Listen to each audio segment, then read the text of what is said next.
Episode की starting में हम जंगसियो को देखते हैं जो हिसिक को यहाँ पर कॉल पर बता रहा था कि नामसून को शियो के बॉडीगार्ड ने देख लिया है। हिसिक तो ये सुनकर थोड़ा घबरा गया था नामसून के लिए। तभी नामसून हिसिक की गाड़ी के सामने कूदती है उसी कंप्यूटर के साथ और वो बिना कुछ देखे ही वहाँ से भागने लगी थी। अब हिसिक भी अपनी गाड़ी के साथ उसका पीछा करता है। नामसून कुछ दूर जाकर रुक जाती है और एक जगह पर जाकर बैठ गई थी। हिसिक उसके पास आया था और कह रहा था तुमने तो कहा था कि तुम लिस्ट लेकर आओगी, लेकिन तुम तो पूरा कंप्यूटर ही उठा कर ले आई और तुम जानती हो शियो के बॉडीगार्ड ने तुम्हें देख लिया है। नामसून बताती है कि उसने मेरा चेहरा नहीं देखा है, वो मुझे कभी भी नहीं पहचान पाएगा।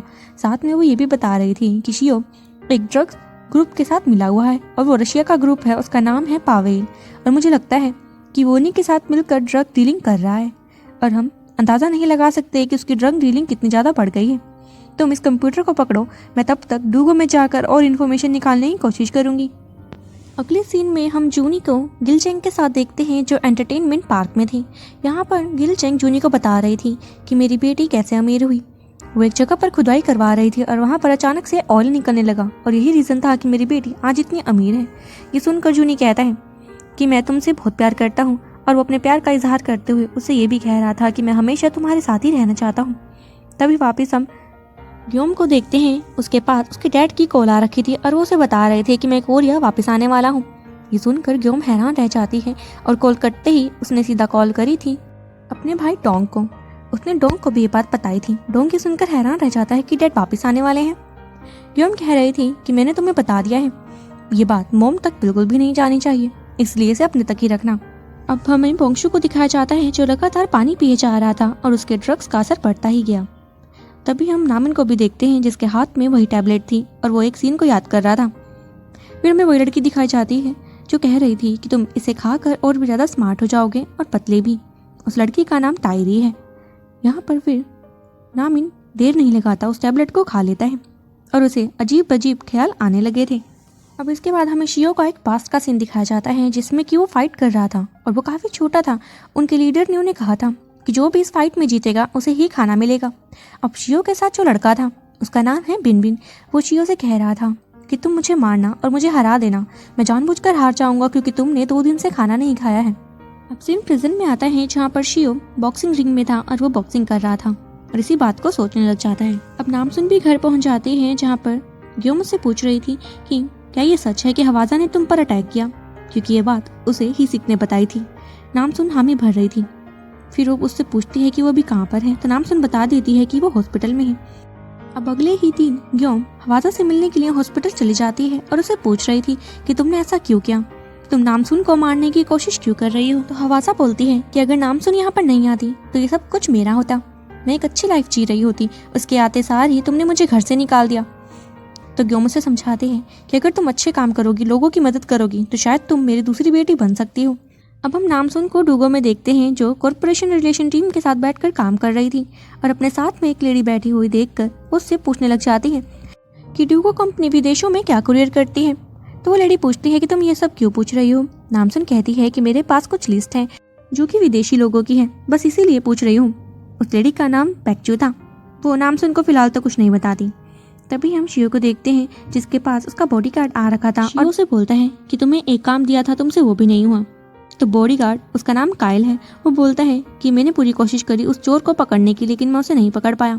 अब शियो अपनी जगह से वो खड़ा हुआ था और काइल की थाई पर चाकू से वार कर देता है। वो उससे माफी मांगने लग जाता है।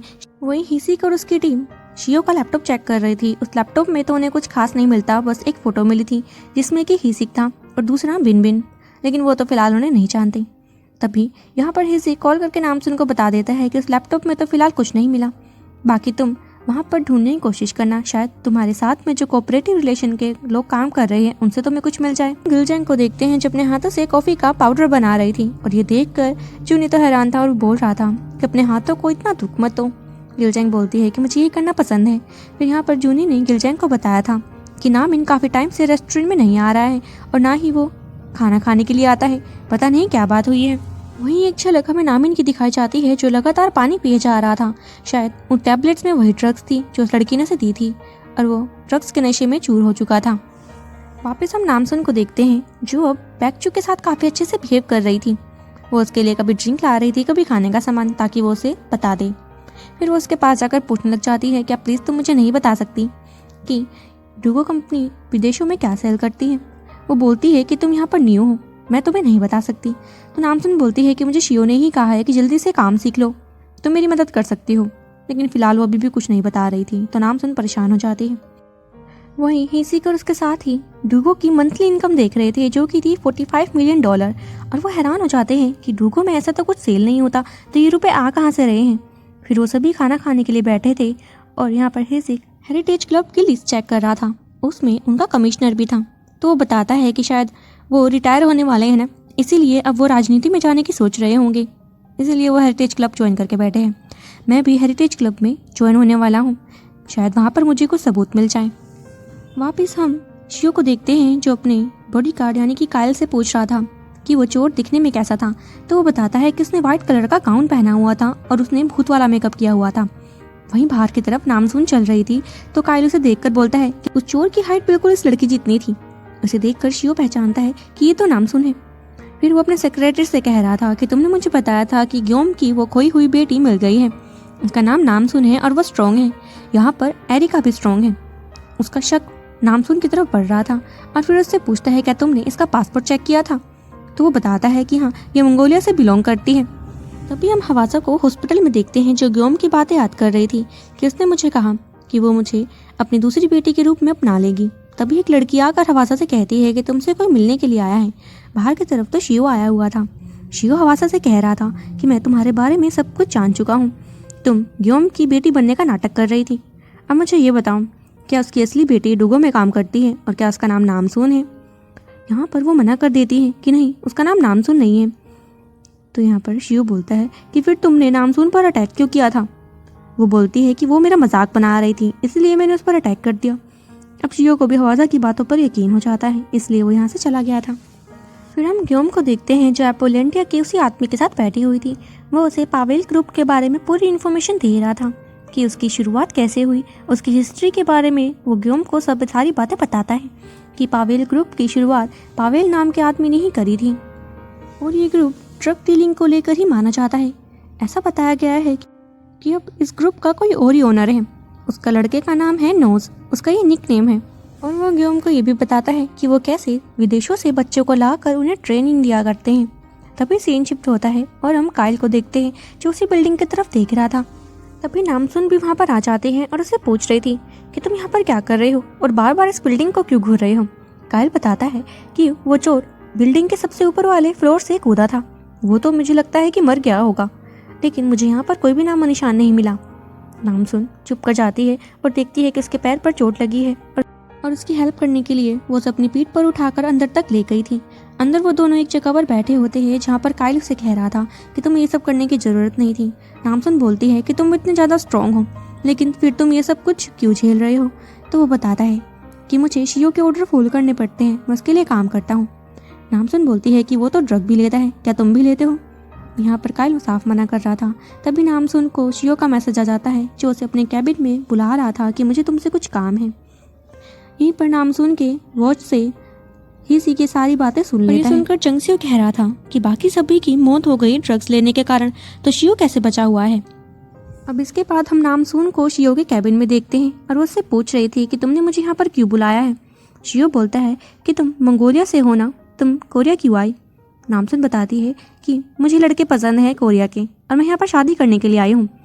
फिर वो उससे काम की बात करती है, तो वो बताता है कि हमें आज कहीं इंपॉर्टेंट मीटिंग के लिए जाना है, इसलिए तुम भी मेरे साथ वहीं पर चलोगी। तभी हम ग्योम को देखते हैं, जो हिसिक के साथ थी। वो दोनों हेरिटेज क्लब में अंदर आ जाते हैं, जहाँ पर जंग उससे पूछते हैं कि तुम्हारे साथ ये लड़का कौन है। तो वो बताती है कि मैंने इसकी कंपनी के साथ डीलिंग करी हुई है और इसकी कंपनी का डायरेक्टर है और ये हेरिटेज क्लब को ज्वाइन करना चाहता है।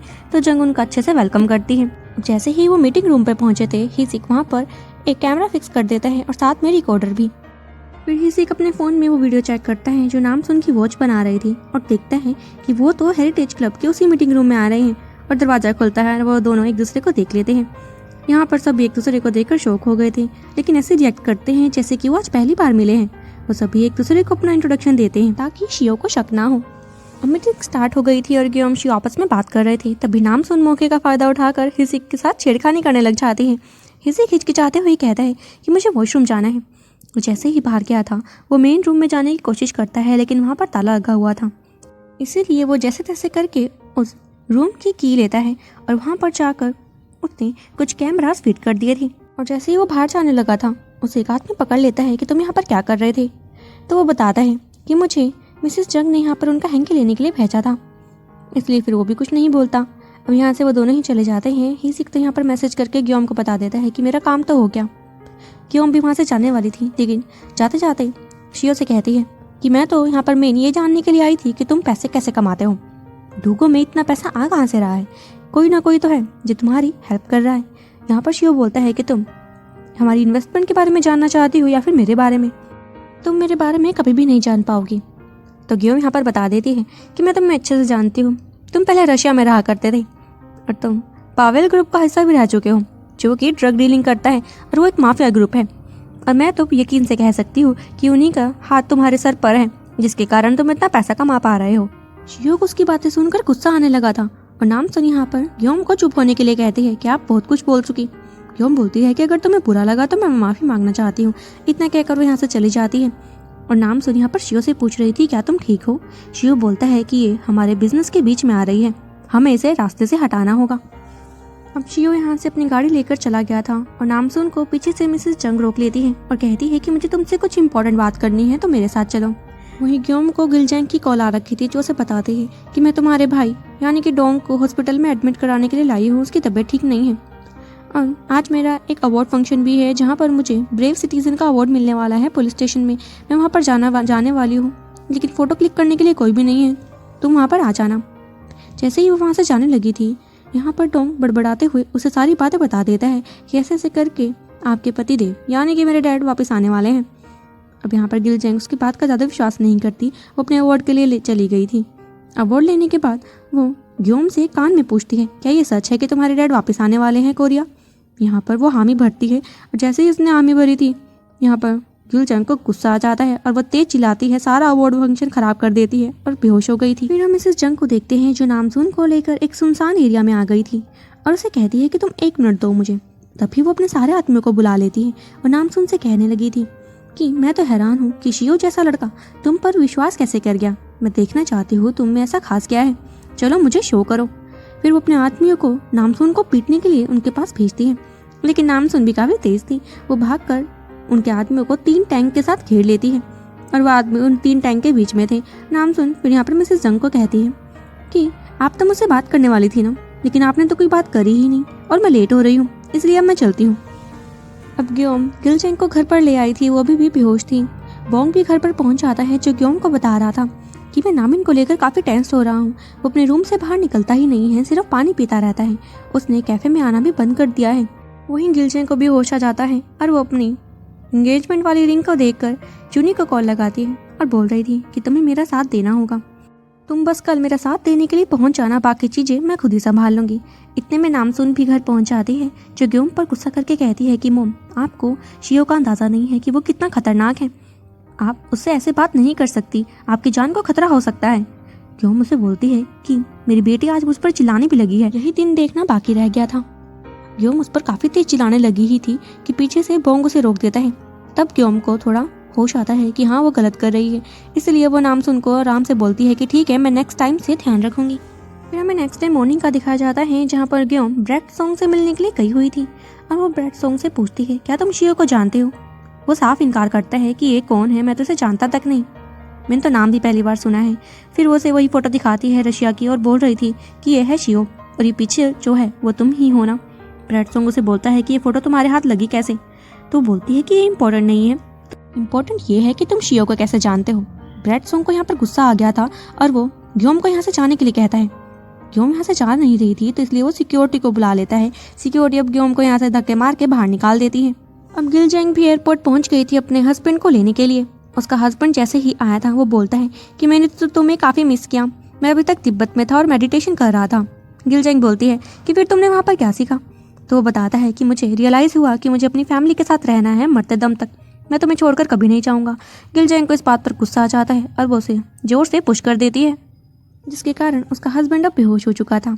तभी हम रेस्टोरेंट की तरफ देखते हैं, जहाँ पर बोंग नामिन के रूम तक जा रहा था और देखता है कि नामिन तो बेहोश पड़ा हुआ है। उसे देखकर वो काफी घबरा जाता है। दूसरी तरफ नामसून फिर से डूगो में जाकर बैक्ची से इन्फॉर्मेशन निकालने की कोशिश करती है, लेकिन उसके हाथ में अभी भी कुछ नहीं लग पा रहा था। तभी उसे कॉल आती है शियो की और वो उसे अपने कैबिन में बुला रहा था।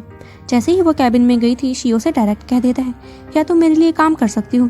तुम्हें मेरे लिए ग्योम को मारना होगा। नामसून सुन रह जाती है। इतने में शियो बोल पड़ता है कि तुम तो डर ही गई। तुम टेंशन मत लो, ये ऑर्डर तो मैं पहले ही किसी को दे चुका हूँ और अब तक तो ग्योम मर भी चुकी होगी। वहीं दूसरी तरफ हिसिक भी एक वीडियो क्लिप को देखकर शॉक में रह जाता है और तभी हम देखते हैं कि ग्योम का एक्सीडेंट हो चुका था और उसके सर पर काफी चोट आ गई थी।